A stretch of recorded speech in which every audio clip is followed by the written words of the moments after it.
Kisah pesugihan tali pocong berujung petaka. Sebelum menyimak, bila Anda belum subscribe silahkan klik tombol subscribe dan nyalakan loncengnya untuk mengikuti saluran ini supaya tidak ketinggalan dengan video terbaru selanjutnya.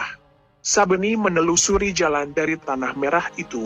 Gerimis yang masih berlangsung setelah hujan menjadikan tanah merah seperti sekumpulan lintah licin yang menempel di kaki, hingga membuatnya beberapa kali terjatuh. Sabeni sama sekali tidak ingin menemui adegan terjatuh dan semacamnya, karena di sebelah kiri dan kanannya adalah kuburan. Apa yang dilakukan oleh Sabeni di kuburan tersebut tak lepas dari apa yang menimpanya seminggu lalu. Di depan warung sate miliknya, Sabeni terkapar dengan darah yang keluar dari hidung dan mulutnya. Ada paun tak jauh dari dirinya, buah gigi tergeletak dan hampir saja terinjak orang lain yang mencoba membangunkannya. Beberapa menit sebelumnya, sekelompok penagih utang datang untuk menagih hutang yang menunggak selama 2 bulan. Uang sebesar 5 juta rupiah Sabeni pinjam untuk memperpanjang nafas warung satenya. Masalah terjadi ketika Sabeni tidak mampu melunasi bunga yang membuatnya hutangnya menjadi 3 kali lipat lebih besar. Alhasil, Sabeni harus rela membayar perpanjangan jatuh tempo dengan luka dan memar di badan dan wajahnya. Juga uang hasil 5 porsi sate yang terjual pun diambil paksa oleh penagih utang. Malam itu, ia tak mampu berjualan sehingga ia harus tutup lebih awal.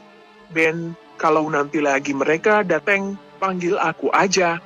Biar ku gorok mereka pakai golok peninggalan kakekku," ujar Marzuki, sambil menyedot minuman keras yang berada di plastik hitam. Sabeni dan Marzuki sedang berada di pos ronde untuk sekedar bercakap-cakap penghilang rasa bosan di rumah. Mengingat keduanya masih bujangan dan juga sama-sama menghadapi pelitnya nasib sebagai pedagang kaki lima, pos ronde adalah tempat yang cocok untuk berkeluh kesah serta bertukar cerita. "Coba aja, Cuk, kalau aku punya uang banyak dengan cara cepat. Aku ingin bebas dari jeratan lintah darat sialan itu. Gak kuat lagi aku," keluh Sabeni sambil yang kemudian menghisap rokoknya dalam-dalam. "Ada cara, tapi kamu berani apa tidak?" tanya Marzuki dengan wajahnya tiba-tiba serius. "Kamu curi tali pocong Pak Syamsuddin pas Selasa Wage. Katanya, tali pocong itu bisa memberikan kamu harta atau minimal kekebalan kalau kamu nanti disakitin orang. Wah, sinting kamu. Masa iya aku nyuri tali pocong Pak Syamsuddin? Baru aja seminggu dikuburin. Lagian, tahu dari mana kamu soal begituan? Dulu di kampungku, makam-makam baru selalu dijaga oleh hansip ataupun warga setiap Selasa Wage karena takut ada yang ngambil kain kafannya. Kebetulan aku kenal dengan salah satu orang yang punya, beneran bikin kaya. Tadinya kerjanya di kebun, setelah make tali pocong jadi punya warung kelontong," ucap Marzuki antusias. Mendengar cerita Marzuki, Sabeni mempertimbangkan rencana untuk melepas tali pocong orang lain demi bisa membuatnya bebas dari rantai kemiskinan. Setelah memikirkannya selama 2 hari, Sabeni bertemu lagi dengan Marzuki untuk meminta petunjuk pesugihan itu. Dalam keadaan celana yang dipenuhi lumpur, Sabeni tiba di hadapan kuburan Syamsuddin. Pria paruh baya itu adalah salah satu tetangga Sabeni dan Marzuki. Ia meninggal karena serangan jantung ketika hendak berangkat pergi ke kantor di sebuah pagi.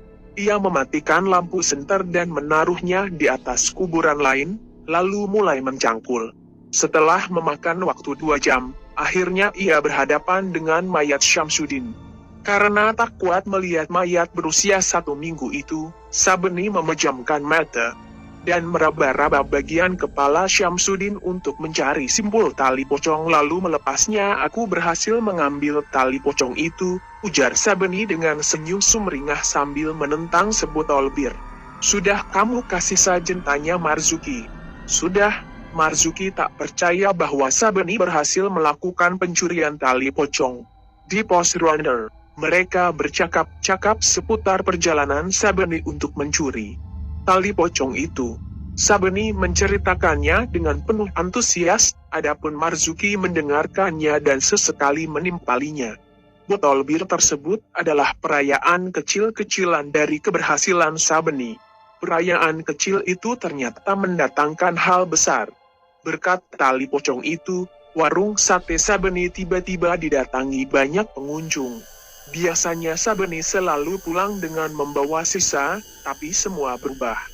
Ketika ia memelihara tali pocong itu, ia tak pernah lagi membawa sisa sate karena selalu saja ada yang bersantap di warungnya dan bahkan rela berdesak-desakan. Sabeni mampu membeli gerobak baru dan menyediakan lebih banyak tempat duduk, semua itu untuk menarik dan mengakomodir pelanggan-pelanggannya yang semakin banyak.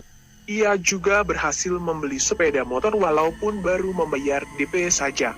Semua itu terjadi kurang dari 1 bulan dan tetap saja ia pada akhirnya tak mampu untuk melunasi hutang. Bukan karena tidak ada uang. Sabeni ditemukan tewas di rumahnya dengan leher yang tergorok. Di hadapan kuburan Sabeni, Marzuki hanya terdiam, menatap batu nisan kawannya itu setelah memikirkan kejadian beberapa hari lalu. Ia kemudian mengangkat cangkul dan mulai menggali makam Sabeni.